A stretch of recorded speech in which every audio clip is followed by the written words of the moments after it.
Laporan utama, Venezuela papan catur berdarah di halaman belakang Amerika.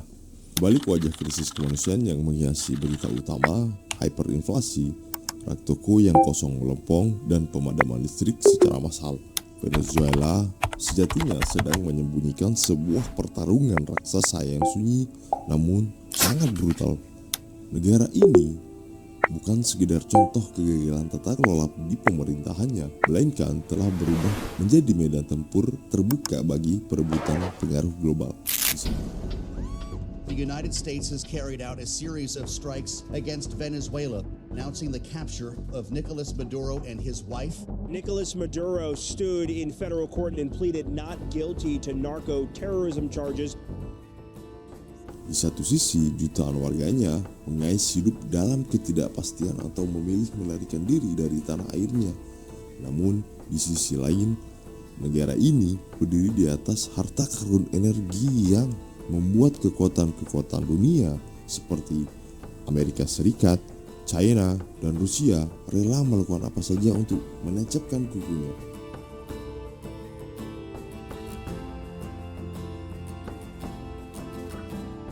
Bagi ketiga negara adidaya ini, krisis di Venezuela terlalu berharga untuk diselesaikan, namun terlalu berbahaya juga untuk dibiarkan runtuh secara total. Pusat gravitasi dari konflik ini terletak di Sabuk Orinoco, sebuah wilayah di timur laut Venezuela yang menyimpan cadangan minyak terbesar di planet ini.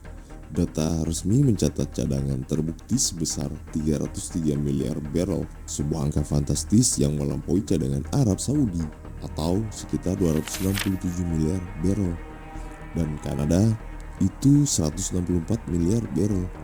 Secara teoritis nih ya, Venezuela memegang kuncian atas hampir seperlima total cadangan minyak di dunia. Namun, investigasi lebih mendalam mengungkap mengapa kekayaan ini justru menjadikan kutukan. Minyak Venezuela mayoritas berjenis ekstra berat, sangat kental dan penuh kandungan sulfur. Berbeda dengan minyak ringan atau light sweet yang mudah diolah, minyak Orinoco membutuhkan teknologi injeksi uap yang mahal dan pencampuran dengan minyak ringan agar bisa sekedar diangkut. Biaya produksi yang tinggi ini membuat minyak Venezuela seringkali harus dijual dengan harga diskon. Tanpa investasi modal besar dan keahlian teknis yang kini langka akibat sanksi dan mismanagement dari perusahaan minyak negara. Cadangan raksasa itu ibarat raksasa yang tertidur. Kontras ini terlihat mencolok pada data ekspor 2023. Venezuela hanya mampu meraup 4 miliar dolar dari minyaknya, sangat jauh tertinggal dibandingkan Arab Saudi yang mencapai 181 miliar dolar. Bagi Amerika Serikat, Venezuela bukan sekedar mitra dagang yang hilang, tetapi sebuah lubang keamanan di halaman belakang rumahnya mereka. Sejak 1823 melalui doktrin Monroe, Washington menganggap Amerika Latin sebagai zona eksklusif yang haram diintervensi kekuatan Eropa maupun asing lainnya. No me ha colocado como presidente el gobierno de los Estados Unidos. But it wasn't a match made in heaven. Que no estoy subordinado a ningún gobierno extranjero imperialista. Ketakutan Amerika ini memiliki dasar geografis yang kuat. Jarak Caracas ke Miami hanya sekitar 2.370 km atau 1.475 mil. Lebih dekat dibandingkan jarak Miami ke Los Angeles itu sendiri. Pantai utara Venezuela menghadap langsung ke Laut Karibia, jalur pelayaran vital menuju terusan Panama dan Teluk Meksiko. Dalam kalkulasi militer Pentagon, membiarkan Venezuela jatuh ke tangan Beijing sama dengan membiarkan musuh menodongkan senjata di jendela rumah mereka. Rudal balistik jarak menengah yang ditempatkan di Venezuela dapat dengan mudah menjangkau Puerto Rico, terusan Panama hingga daratan di Florida. Pemerintah AS mulai dari era Donald Trump menerapkan strategi tekanan maksimum lewat sanksi ekonomi dan embargo minyak sejak 2019. Tujuannya jelas sekali, mengganti rezim Maduro yang dianggap genit pada Rusia dan Cina, sekaligus mencegah infrastruktur Venezuela menjadi pangkalan depan bagi intelijen dan militer rival global tersebut. Berbeda dengan pendekatan konfrontatif Amerika, China masuk ke Venezuela dengan senyap melalui diplomasi buku cek.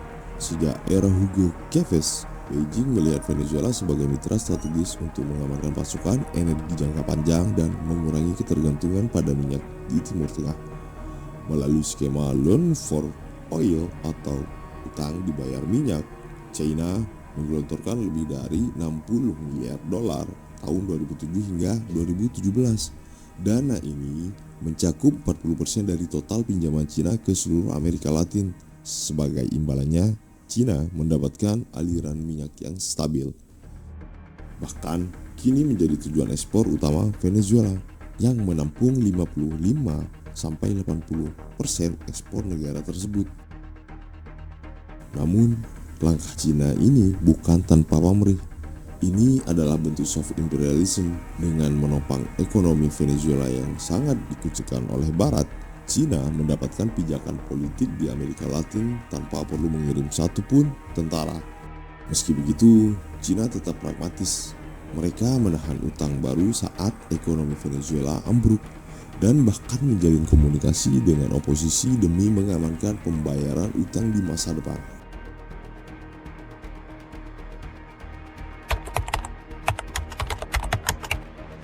Pemain ketiga dalam drama ini adalah Rusia, yang motifnya lebih didorong oleh ambisi geopolitik dan gengsi ketimbang ekonomi murni. Bagi Vladimir Putin, Venezuela adalah panggung untuk menampar wajah Amerika Serikat dan membuktikan bahwa Rusia masih menjadi pemain global. Hubungan Caracas, Moskow diikat oleh peralatan militer. Puncaknya terjadi pada 2018 ketika Rusia mendaratkan 2 pesawat pembom strategis dengan kode Tu-160 di Venezuela, sebuah manuver yang memicu kemarahan besar Washington karena mengingatkan pada krisis rudal di Kuba. Strategi Rusia di sini adalah perang proksi berbiaya murah. Dengan mendukung Maduro, Rusia memaksa Amerika memecah konsentrasi dan sumber dayanya ke wilayah selatan, sehingga mengurangi tekanan AS atau Amerika di wilayah pengaruh Rusia seperti Ukraina atau Suriah. Jika rezim Maduro bertahan, itu adalah kemenangan simbolis melawan hegemoni Barat. Jika jatuh, Rusia setidaknya telah berhasil mengacaukan fokus Amerika selama bertahun-tahun. Pertanyaan besarnya muncul adalah, mengapa di tengah penderitaan rakyat yang begitu hebat tidak ada solusi konkret yang diambil? Jawabannya terletak pada keseimbangan antar raksasa secara global. Venezuela terjebak dalam kondisi limbo atau terkatung-katung.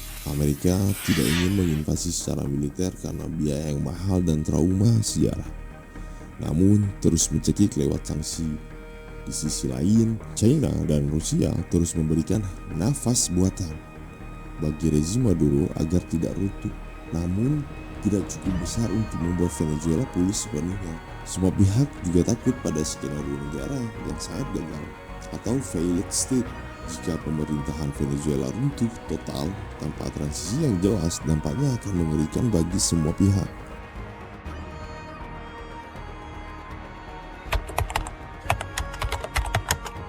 Saat ini saja, 7-8 juta warga telah eksodus. Kehancuran total akan membanjiri negara tetangga dan perbatasan Amerika Serikat atau AS dengan gelombang pengungsi yang tak terkendali.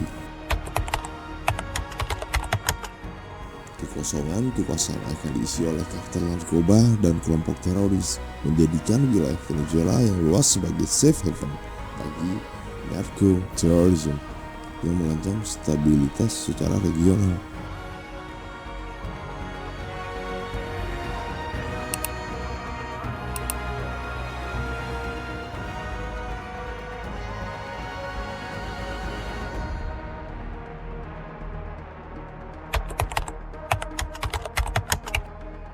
Pada akhirnya, Venezuela adalah korban dari lokasinya sendiri yang terlalu strategis dan kekayaannya yang terlalu melimpah.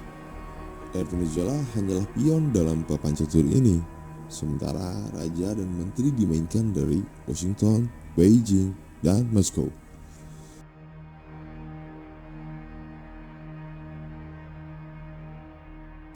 Minyak dan kedaulatan hanyalah alat tawar-menawar di meja perundingan global. Selama tarik-menarik kepentingan ini belum menemukan titik temu, Venezuela akan terus dibiarkan hidup segan mati tak mau, menjadi monumen tragis bagaimana realitas politik global bekerja di atas penderitaan manusia.